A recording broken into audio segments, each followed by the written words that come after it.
Kita Pak Jokowi itu juga tidak punya hati. Kita sudah bersurat, bahkan kita sudah berupaya untuk kemana-mana, tapi tidak ada hati Pak. Dan ini adalah tindakan kejahatan. Kalau saya bisa mengutip dari Prof. Mahfud, itu adalah korupsi gaya baru. Ternyata kalau saya teliti dan saya telaah, memang betul di sini ada korupsinya. Seperti itu. Dan penegak hukum tidak berjalan sama sekali. Saya sudah berapa tahun, saya sudah mempelajari, bahkan saya sudah ke mana-mana, ternyata hasilnya nol.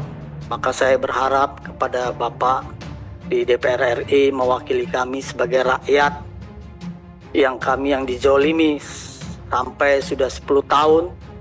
Kami ini adalah, kalau bisa dikatakan, pahlawan pembangunan, tetapi kami tidak ada harganya. Ini betul-betul sangat keji. Baik, saya berdasarkan bukti dan fakta yang ada yang saya bawa sekarang ini Pak. Jadi saya sudah pernah memperkarakan, itu namanya kurator. Kurator itu nggak ada gunanya sebetulnya.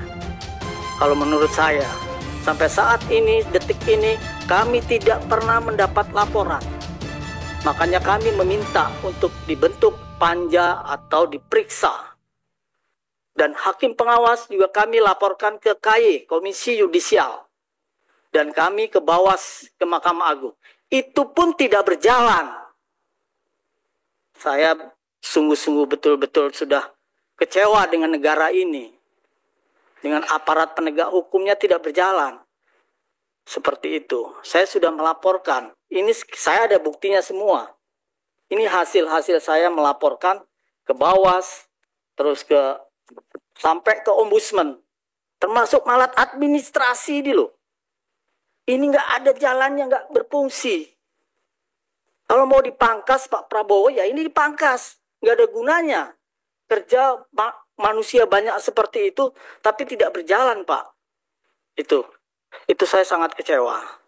Terus terang Pak. Nah, ini saya bicara terkait dengan Istaka Karya. Istaka Karya ini by design.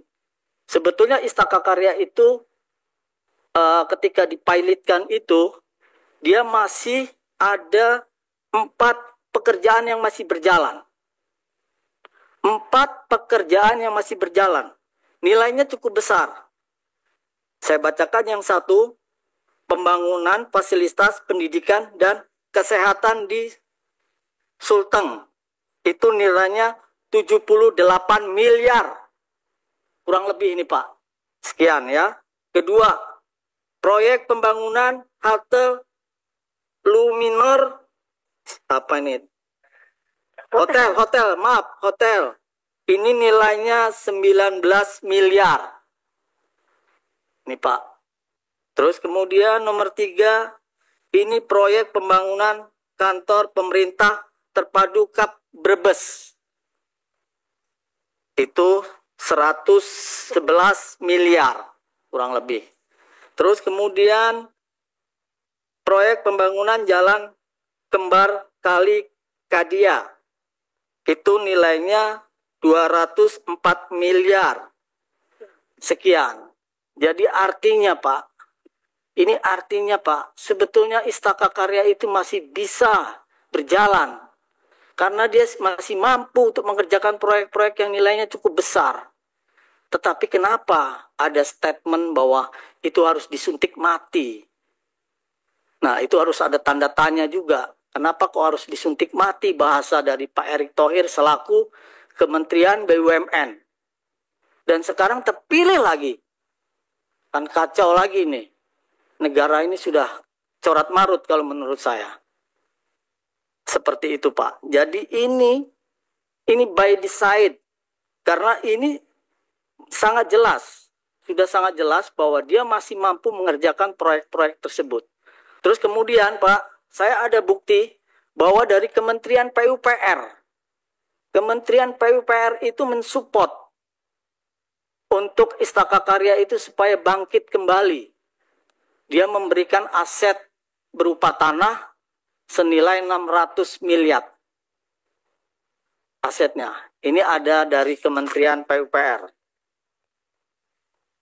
Ya Pak, jadi ini langsung data dokumennya bahwa diberikan kepada Istaka Karya, tujuannya supaya Istaka Karya itu bangkit kembali. Tetapi sangat disayangkan lagi, kenapa kok bisa dari Kementerian BUMN menolak aset yang diberikan oleh Kementerian PUPR. Padahal dari Kementerian PUPR itu diketahui oleh Kementerian Keuangan. Dan itu sudah digedok. Itu sudah dipersetujui. Dan itu ditolak oleh BUMN. Seperti itu Pak. Artinya Istaka Karya ini masih bisa berjalan sebetulnya. Untuk membayar dengan kita vendor-vendor ini masih bisa. Tetapi saya tidak tahu kenapa kok ini dipilotkan. Terus kemudian Pak,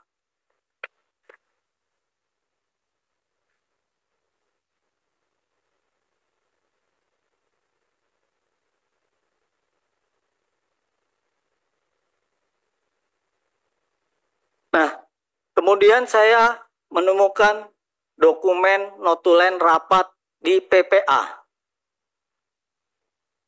Fungsi dan tugas PPA itu apa? Fungsi tugas PPA itu kan merestrukturisasi BUMN yang sakit. Seperti itu. Tapi kenyataannya apa? Coba. Kenyataannya malah mempilotkan, mendesain bahwa ini dipilotkan. Bukan untuk merestrukturisasi. Ada rapat-rapat tertentu, saya juga memiliki bukti-buktinya.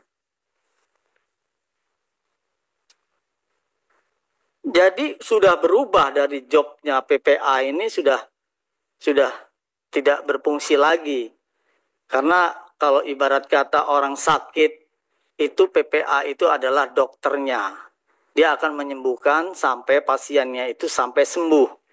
Tapi kenyataannya ya udah suntik mati aja, kan gitu. Sudah mati selesai pekerjaan, kan gitu. Mereka dapat uang, kita korban-korbannya, seperti itu. Itu Bapak, itu tugas PPA juga perlu diperiksa, perlu dipanggil. Karena ini sangat penting, seperti itu.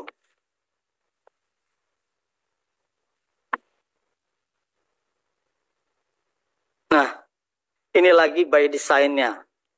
By design-nya itu ada chat-chatan untuk mencari pengantin. Artinya untuk mencari siapa yang mau bersedia untuk mempilotkan Istaka Karya. Kita ada chat-chatan itu dari